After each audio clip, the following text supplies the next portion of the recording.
आज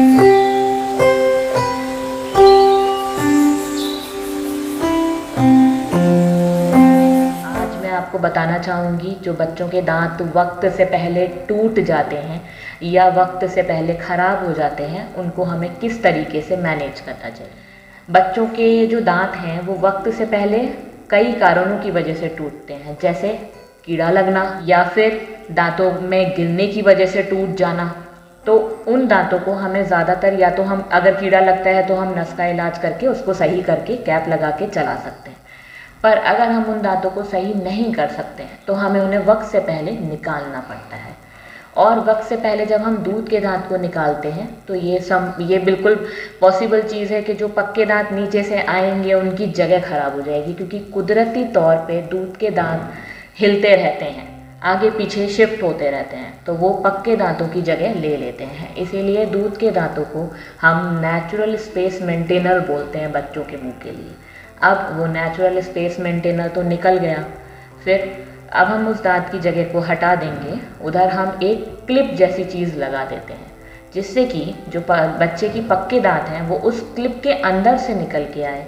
और जब क्लिप के अंदर से वो दांत निकल के आए तो वो क्लिप खुद ब खुद या तो हट जाए या हम उसको हटा दें। तो उसको हम आर्टिफिशियल स्पेस मेंटेनर्स बोलते हैं, जो आजकल हमें बच्चों के मुंह में लगाने पड़ते हैं।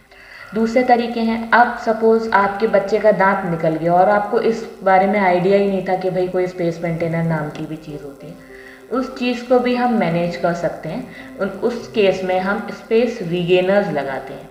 स्पेस रीगेनर मतलब जिसमें हम जगह खुद ब खुद बना लेते हैं, जिससे कि जब पक्का दांत आए तो वो अपनी जगह पे आए, और जब बच्चा 12-13 साल का हो तो हमें उसके मुंह में तार ना लगाने पड़े। जो आजकल आप देखते होंगे कि हर दूसरे या तीसरे बच्चे के मुंह में तार लग रहा है, उसका कारण है क्योंकि बेवक्त दांतों का टूटना, दांतों का गिरना, इस कारण की वजह से हमें ये ट्रीटमेंट करने पड़ते हैं। कई तरीके के और अप्लायंसेस भी आते हैं जो हम बच्चों के मुंह में लगाते हैं 9 से 10 साल की उम्र में, जब उनके हमें दिखता है कि इनको तो तार बाद में बांधवाने ही पड़ेंगे।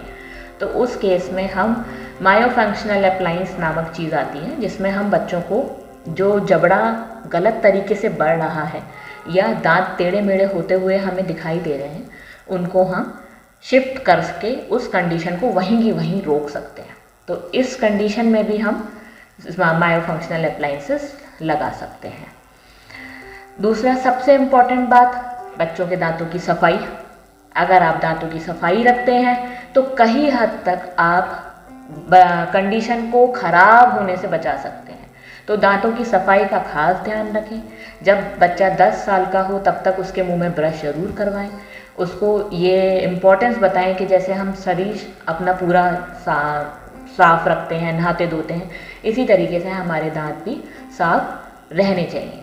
कई बच्चे अपने मुंह में अंगूठा रखते हैं, अपनी जीभ को चूसते रहते हैं या पेंसिल मुंह में डाल के रखते हैं। इन सब चीज़ों के लिए भी आपको सतर्क रहना चाहिए, क्योंकि जब आप कंटिन्यूसली लगातार अंगूठा चूसेंगे, जीभ चूसेंगे या कोई भी चीज़ आप लेंगे मुंह में, तो वो दांतों की पोजीशन चेंज कर देती है। फिर उस केस में भी हमें बच्चों को कई तरीके के तार बांधने पड़ते हैं। तो इन सब चीज़ों के लिए अब बहुत अच्छे इलाज आ गए हैं, पर इलाज से अच्छा है कि हम precaution is always better than cure. तो हमें प्रिवेंटिव रहना चाहिए, बच्चों का ख्याल रखना चाहिए, उनकी आदतें ऑब्जर्व करनी चाहिए, जिससे कि जो उनका फेस डेवलप हो रहा है 12-13 साल में वो अच्छा डेवलप हो, सुंदर डेवलप हो।